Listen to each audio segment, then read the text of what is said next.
Again, thank you very much. And now, Marty and Mickey, shall we prepare to unveil Rolly's window?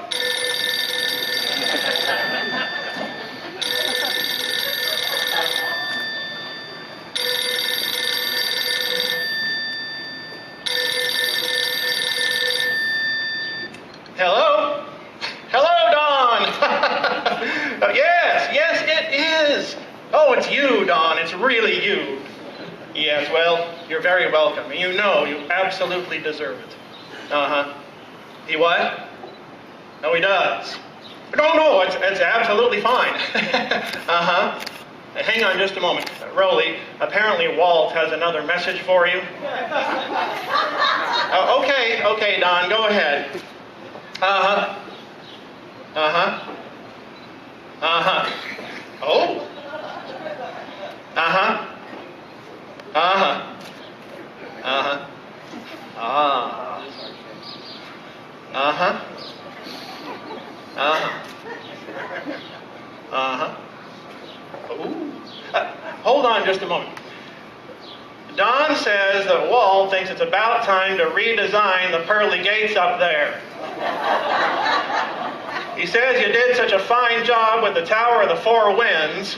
Mary's up there, Mary Blair, she's designed a big mural or something, and Joyce Carlson, she's drawn up some little angel figures, and well, Walt would like you to design a nice new gate, maybe something white and gold, lots of whirligigs.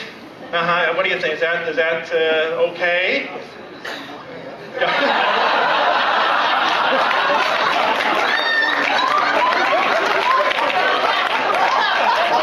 Hey, Don, Rolly wants to know how soon you want it up there. Okay, he says no rush on the delivery. All right, I think we're good. Thank you. Thank you, Don. All right. Good news for you, huh? All right, well, Marty and Mickey, shall we proceed?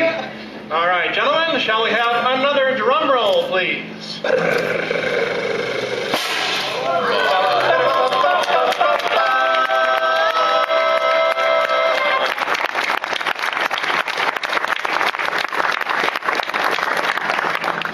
Okay, great. Rolly, would you like to come up and join us, please? No, you don't want to? It's not time? No rush. All right. Actually, you can stand right here, and I think we're now... Now, on behalf of all of us here at the Disneyland Resort, we'd like to present you a replica of your window. It's right here, right over there. Right over this way. Right over this way. Ta-da!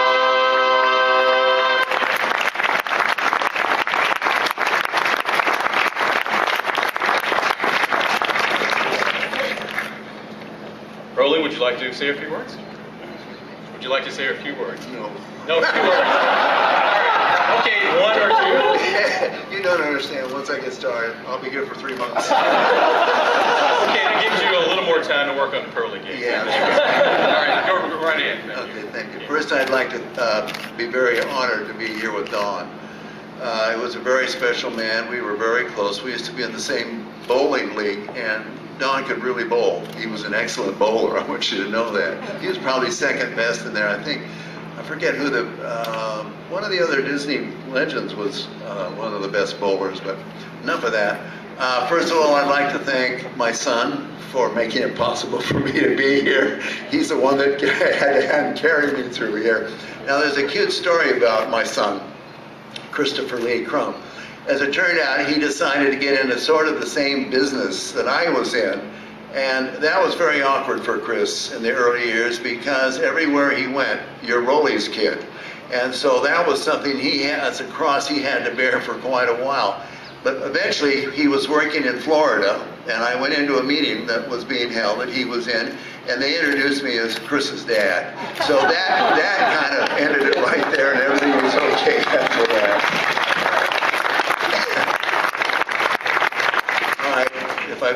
If I got 3 months here, I can get started.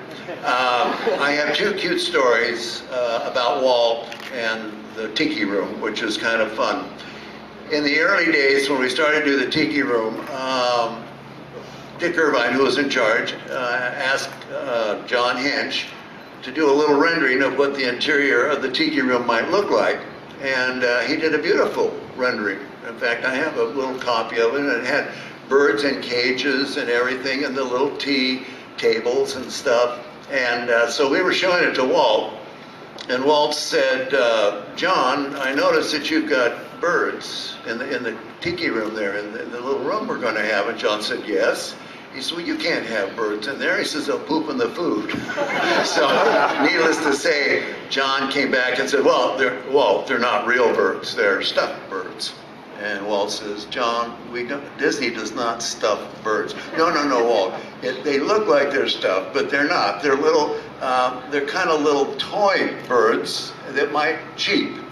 And Walt said, they might go cheep. And Walt said, yes. Well, by the time we got finished, we had a singing group of birds in there.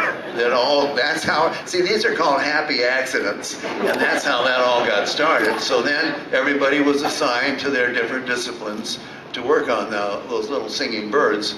Then I was asked to design the pre-show tikis out front. So I read a book called Whispers on the Wind, which was written by the missionaries. And the missionaries were actually talking to the natives and finding out who the gods were and everything. So I actually did a bunch of sketches of all the ones that were gods, and I titled them.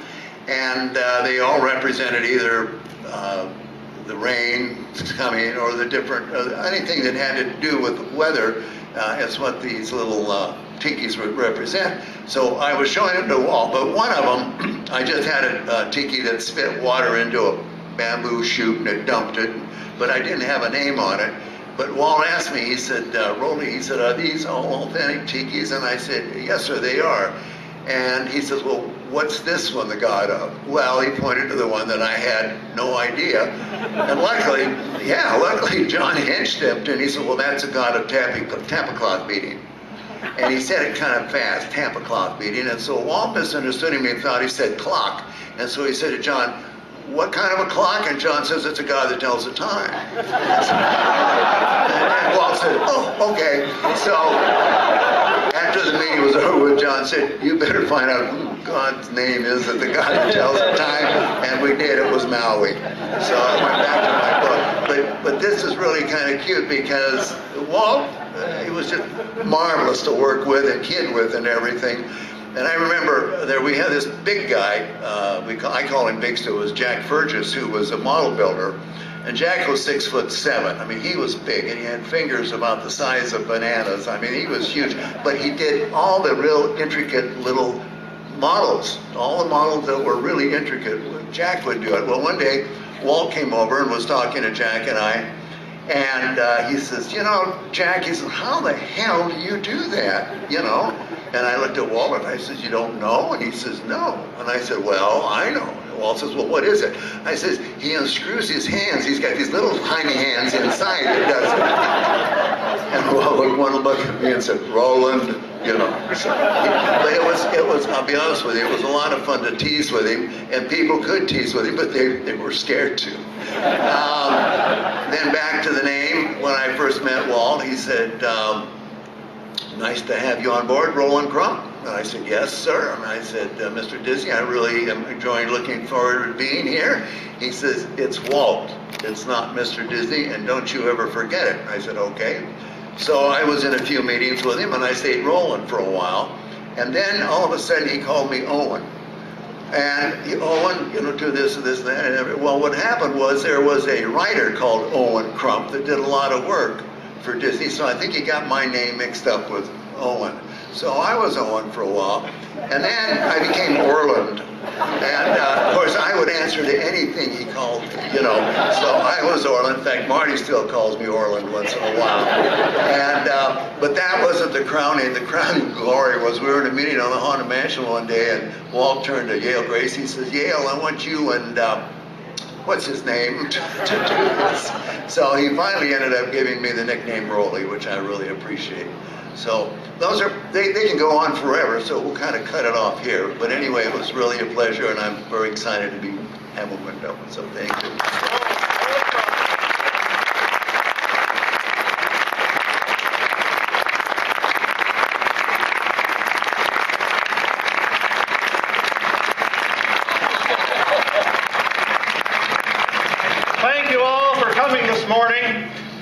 But before we go, let me just say, to all who come to this happy place,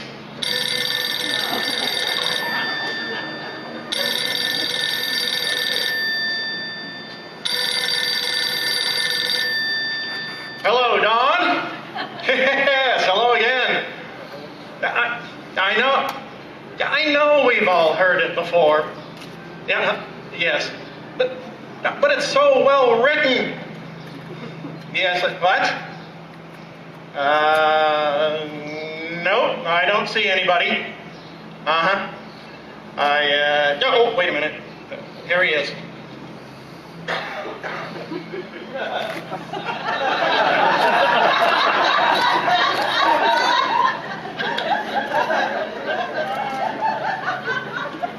Thank you.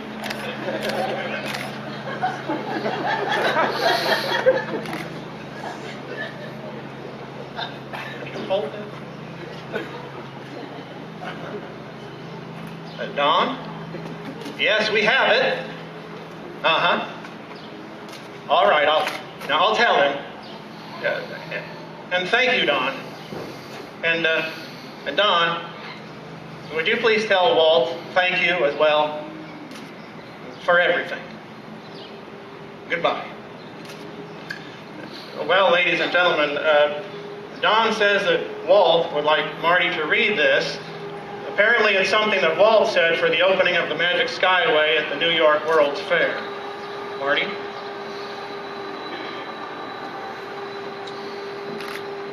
It says, all dreams begin in the minds of men of vision, faith, and imagination, men of science and industry, education, and the arts. Man is always on the move, searching and dreaming beyond the horizons of today and bringing the promise of tomorrow ever closer to reality. Sounds like Walt.